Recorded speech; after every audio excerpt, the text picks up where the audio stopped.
예레미야 24장 1절에서 10절 말씀 함께 읽겠습니다.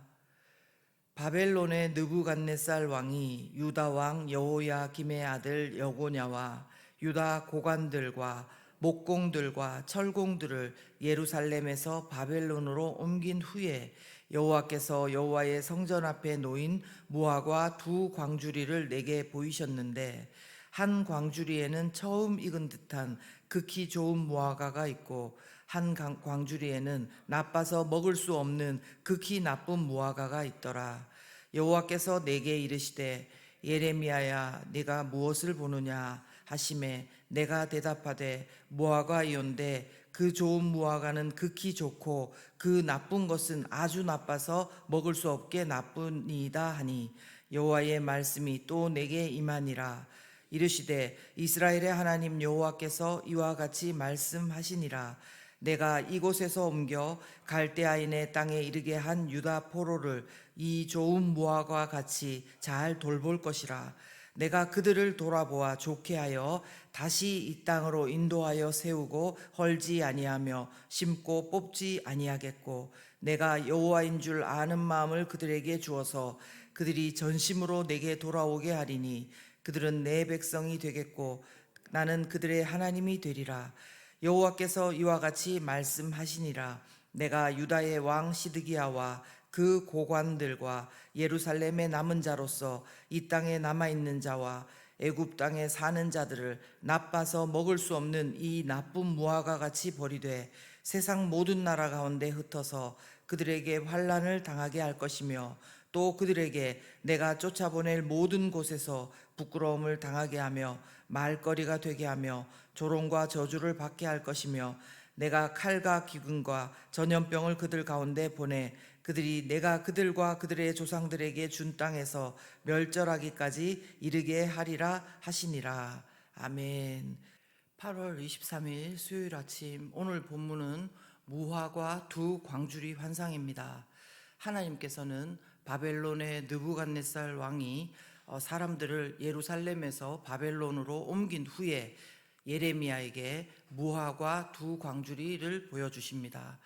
한 광주리에는 극히 좋은 무화과가 들어있고 또 다른 광주리에는 아주 나빠서 먹을 수 없이 나쁜 무화과가 있었다는 것입니다. 완전히 대조된 광경입니다. 이것은 두 부류의 남유다 백성들의 운명을 상징하는 그런 모습이었습니다.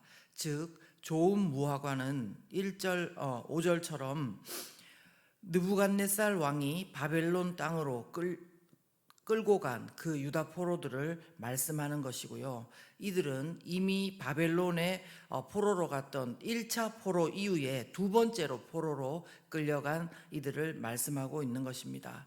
그리고 나쁜 무화과는 8절에 보시면 유다 왕 시드기야 아래 고관들과 예루살렘의 남은 자, 그리고 애굽 땅에 사는 자들이라고 했습니다.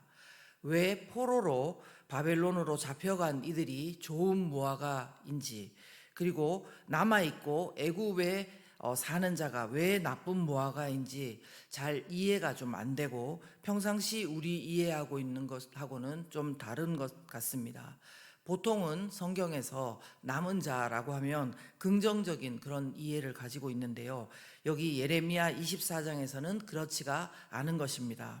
무엇보다 계속해서 오늘 본문을 보시면요, 좋은 무화과와 나쁜 무화과에 대해서 하나님께서 완전히 다르게 대할 것을 말씀하십니다. 말씀하시길 좋은 무화과는 하나님께서 잘 돌볼 것이라고 말씀하시고요, 그리고 나쁜 무화과는 나빠서 먹을 수 없는 나쁜 무화과처럼 버릴 것을 말씀하시는 것입니다. 우리가 알기에 남유다 백성들은 하나같이 다 하나님의 말씀을 거역하고 우상을 숭배하고 하나님을 배반했지 않습니까?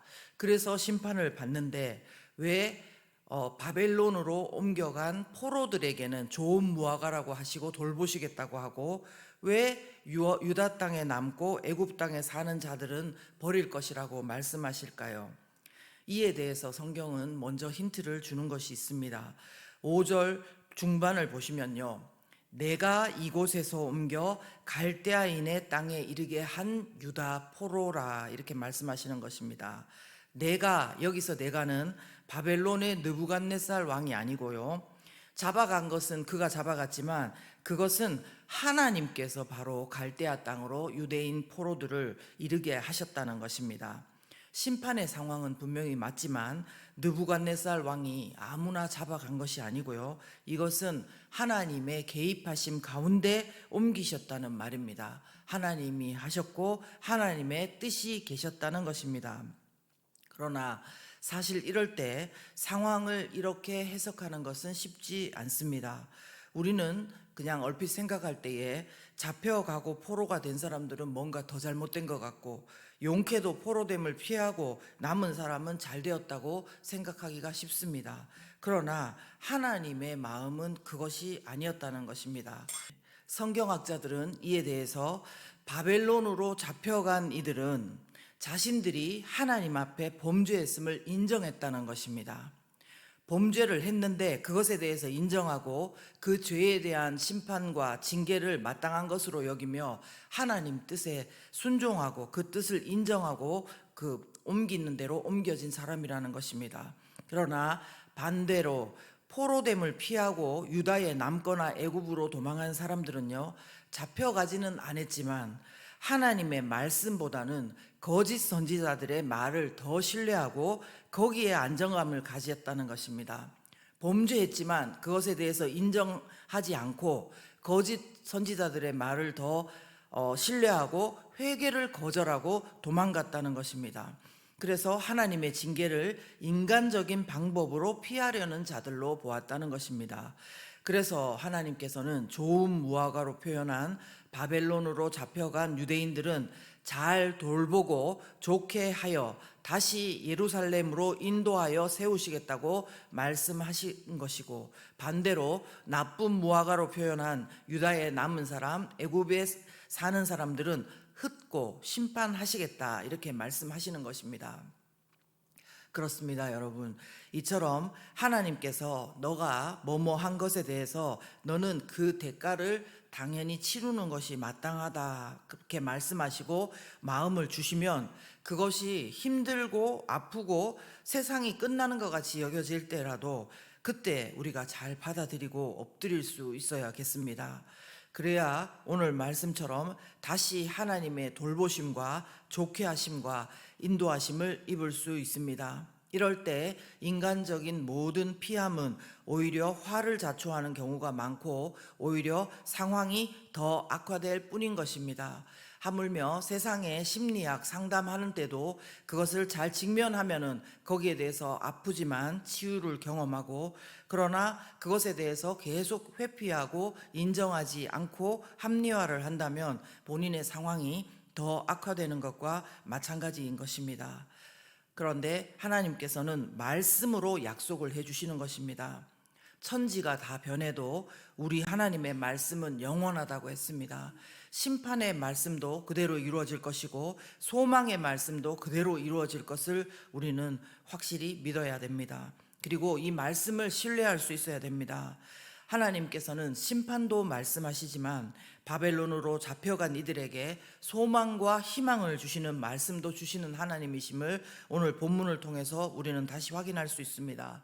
여러분, 하나님의 마음이 어떤지 오늘 본문을 한번 잘 보십시오. 그들이, 유다 백성들, 이스라엘 백성들이 왜 심판을 받았습니까? 단적으로 말해서 그것은 하나님을 아는 마음이 없어서 심판을 받았다고 했습니다. 그런데요, 지금 7절을 한번 보시면요, 내가 여호와인 줄 아는 마음을 그들에게 주어서 그들이 전심으로 내게 돌아오게 하리니 그들은 내 백성이 되겠고 나는 그들의 하나님이 되리라고 말씀하십니다. 하나님께서 여호와인 줄 아는 마음을 그들에게 준다는 것입니다.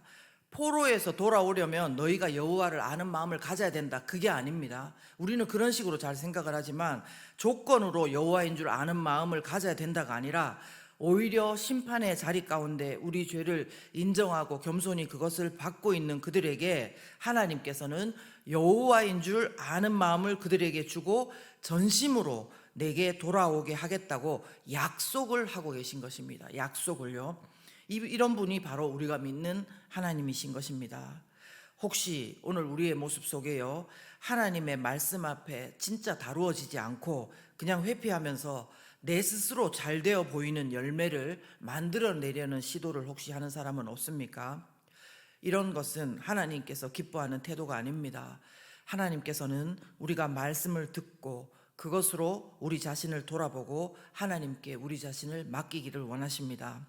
하나님께서 들어 쓰시면 쓰시는 대로, 낮추시면 낮추시는 대로, 가라 하시면 가는 대로, 오라 하시면 오는 대로, 하나님 말씀대로 우리의 삶을 드리고 우리를 드리면서 하나님께서 주시는 소망의 약속을 붙들고 그것을 경험하는 하나님의 자녀가 되고 나의 하나님, 그런 관계가 되기를 원하신다는 것입니다.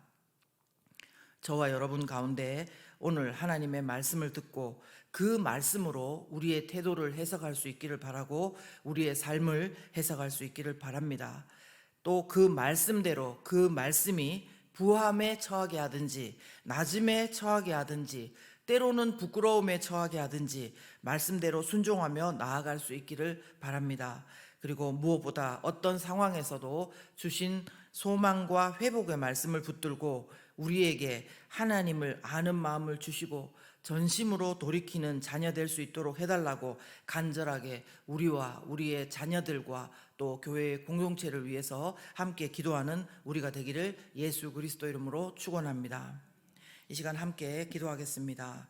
기도하실 때에요, 오늘 우리는 하나님의 말씀에 어떻게 반응하고 있는지 하나님 앞에 우리 자신을 보게 해달라고 기도했으면 좋겠습니다.